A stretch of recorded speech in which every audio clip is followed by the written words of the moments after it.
On the morning of September 11, 2001, 19 men armed with box cutters directed by a man on dialysis in a cave fortress halfway around the world using a satellite phone and a laptop directed the most sophisticated penetration of the most heavily defended airspace in the world, overpowering the passengers and the military combat-trained pilots on 4 commercial aircraft before flying those planes wildly off course for over an hour without being molested by a single fighter interceptor.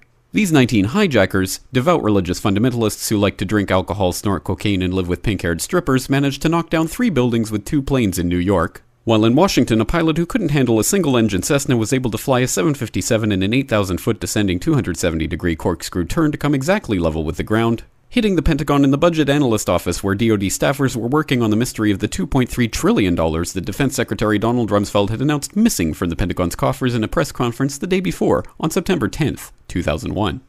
Luckily, the news anchors knew who did it within minutes. Osama bin Laden. The pundits knew within hours. Osama bin Laden. The administration knew within the day. Terrorists who committed these acts and those who harbored them.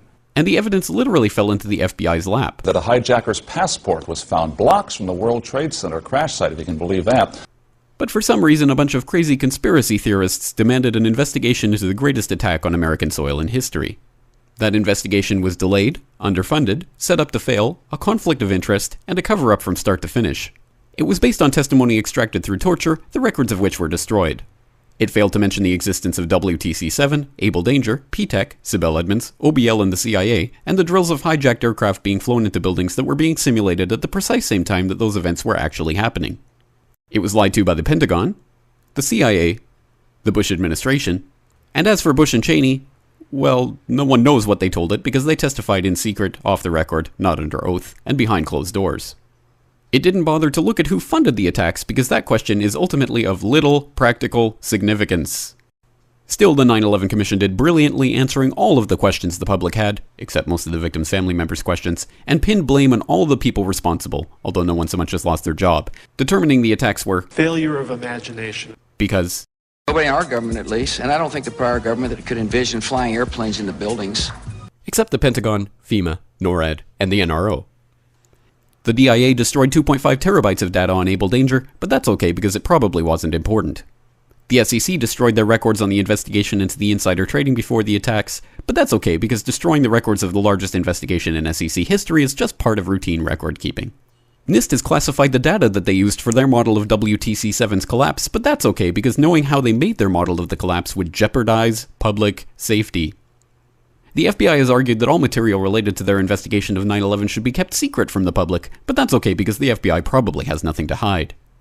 This man never existed, nor is anything he had to say worthy of your attention, and if you say otherwise, you are a paranoid conspiracy theorist and deserve to be shunned by all of humanity. Likewise him, and her. And her, and her, and him.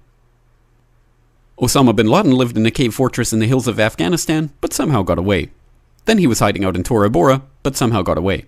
Then he lived in Abbottabad for years, taunting the most comprehensive intelligence dragnet employing the most sophisticated technology in the history of the world for a decade, releasing video after video with complete impunity and getting younger and younger as he did so, before finally being found in a daring SEAL team raid which wasn't recorded on video, in which he didn't resist or use his wife as a human shield, and in which these crack special forces operatives panicked and killed this unarmed man, supposedly the best source of intelligence about those dastardly terrorists on the entire planet.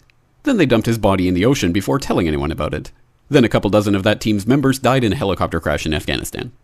This is the story of 9/11, brought to you by the media which told you the hard truths about his head could be seen to move violently forward.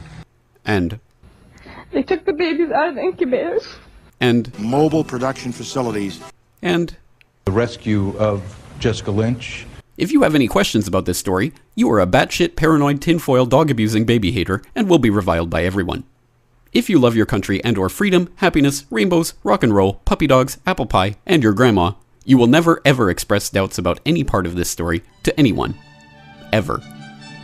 This has been a public service announcement by the Friends of the FBI, CIA, NSA, DIA, SEC, MSM, White House, NIST, and the 9/11 Commission. Because ignorance is strength.